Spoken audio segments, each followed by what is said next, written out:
Now let's take a look at time tracking. Time tracking is accomplished through the time application.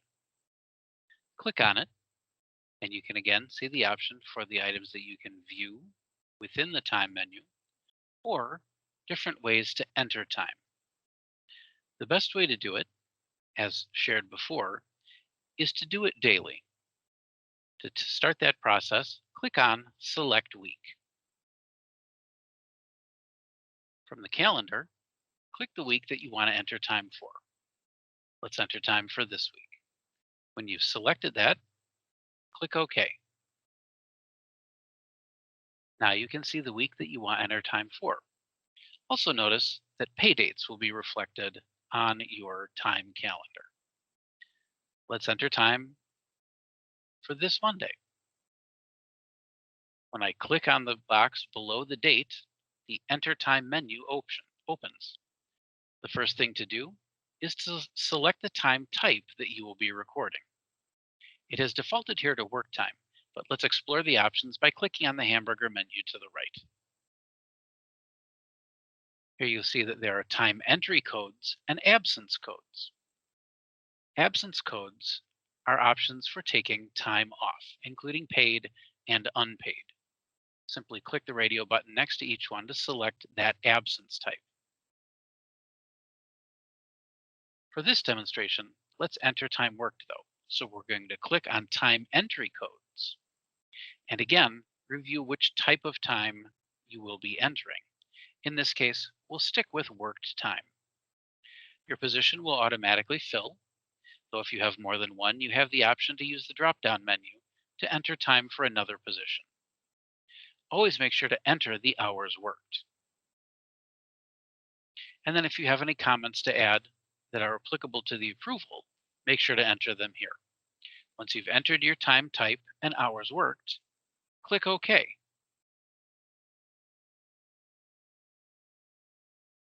You get a notice that your changes have been saved, and now you'll see that time block on your calendar for this week. If you have a very consistent schedule, another way that you can enter time is by using the Actions menu here in the upper right-hand corner of the Enter My Time page.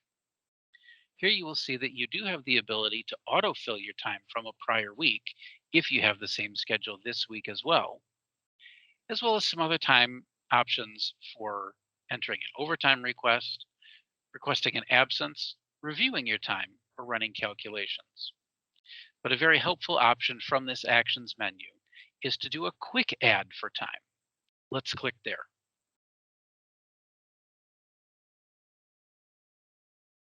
Clicking on Quick Add opens up a menu for you to be able to enter time for the upcoming work week. You select the same work time for each of the days that you'll be entering. Confirm that the position is correct, especially if you have more than one at the college. Then click Next. After clicking Next, you will see that you have the option to enter time for each day during that period that you had selected. Remember that we had already entered hours for Monday. We don't want to duplicate that. So we're actually going to start with Tuesday and enter our schedule for our 4-day summer work week. When I've entered all the hours that I've worked, I'll click OK. If I need to make a change, I can click back to go to the previous menu. Or if I want to do this later or have other questions, I'll cancel. But let's click OK and proceed. Again, you get the confirmation message. The quick add was complete. And now when you come back to the weekly calendar, you'll see that the Monday hours we had already entered are there, but the Tuesday, Wednesday, and Thursday hours that we entered have now appeared on our calendar. Always make sure to review the summary of your hours for each week and make sure that it correctly reflects the hours that you've worked and the types of hours that you've worked. Click the Review button to confirm that those entries are correct. And then when you are done entering hours for the week and have confirmed that everything is as it should be, click the Submit button, and those will be transmitted to your supervisor for approval via business process. We're going to cancel for now because we're going to adjust a time entry. The way to do that is by clicking on time that you've already entered, and a new menu opens up. It's important that the status on the time is not submitted in order to be able to make a change. Here, again, we can adjust the time worked. Say if, for instance, we ended up having to take time from our benefit time rather than working time. We do that by changing using the absence code and listing what the reason was. Always make sure to confirm that you have the benefit time available if necessary. In this case, we're just going to change the type of time that we have worked. And we're going to move this to comp time.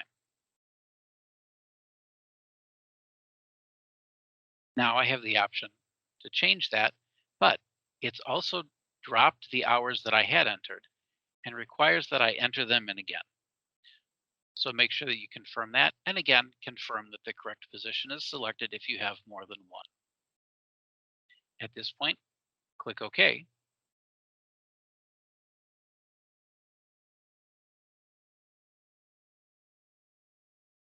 You'll see that the changes have been made. However, there is an error.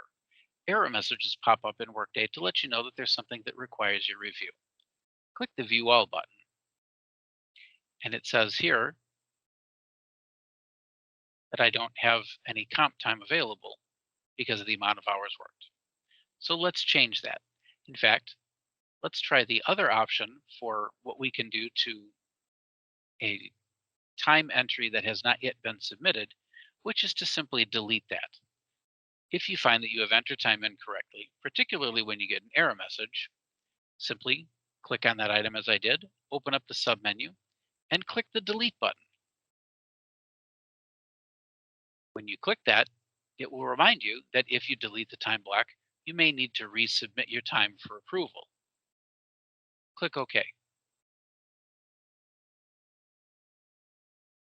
Now that time block has been removed from Tuesday, we can simply click in there to enter our time again as worked time. Click OK to confirm those hours. Again, go back to look at your summary. Make sure that all appears correct. Click Review. Check the details. Enter any comments that might be necessary. And then click Submit to submit your time for that time period to your supervisor for approval. Make sure that you follow your department's rules for submitting time. For most of the college, it's for every 2 weeks. Here, you'll see that I've gotten an error. Let's see what the details are.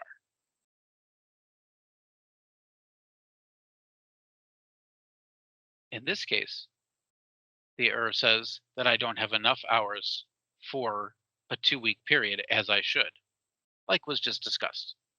So I'll need to go back in and correct that. I can do that by revising. And so this has stopped the submission process. At this point, I'll go in the next week that is a part of this pay period is the following week, starting on the 19th. So I'll select that week. Let's do a quick add for the entire week now.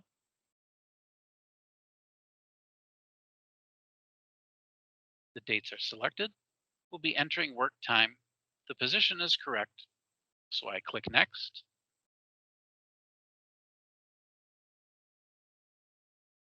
And then for each of those days,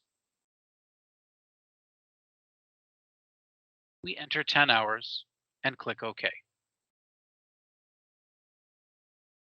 The quick add shows complete. The summary for this week shows 40 hours.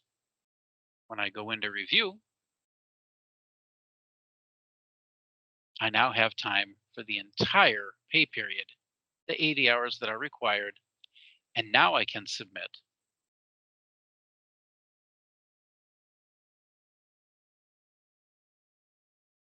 And it shows that the time has been sent to my supervisor for approval.